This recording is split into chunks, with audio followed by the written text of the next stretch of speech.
I immediately went to work for the government for civil service.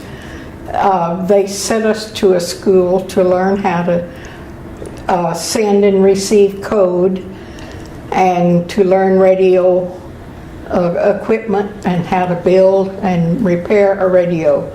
And I worked at Kelly Field in San Antonio and repaired airborne radios.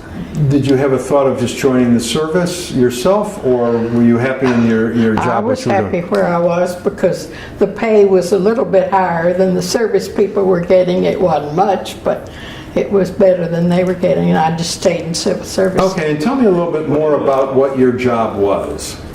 I would go to a fighter plane and remove the equipment, the transmitter and receiver equipment from the plane, carry it into the shop, repair it, and then put it back on the plane. Now, were you one of the few women doing something like that? Very few. There were about 6 or 8 of us doing that. And was it one particular type of plane you specialized in, or was it? Particularly night fighters. The Black Widow, they called it, night fighter, and 51s, P-51s. Very, very interesting. It was at that time, the channel changing equipment for the radios was mechanical.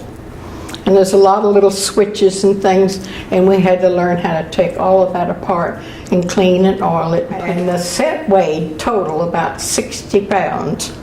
Wow. And we had to climb on the plane. I weighed about 99 pounds then. And we had to lift it down and take it to fix it.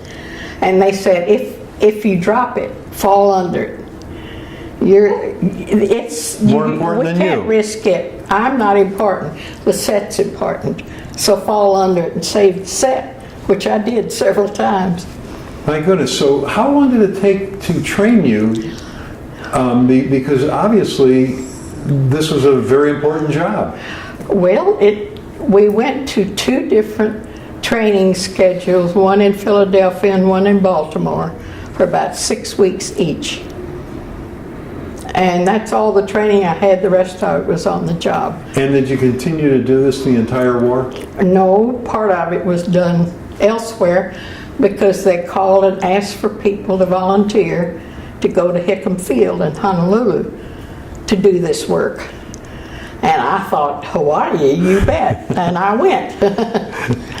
Okay, what'd you find there? It was 1944 when I went over. And they had planes come in there all shot up and things. I had to remove one set that was just drenched with the blood and body bits and pieces of the pilot. It was heartbreaking, but I had to take it out, clean it, repair it, and put it back. Do you have any pictures of the equipment you worked on at all? Oh no, it was very secret then. We were not allowed to take pictures on base at all. And were you allowed to talk about what you were doing? After the war, yes.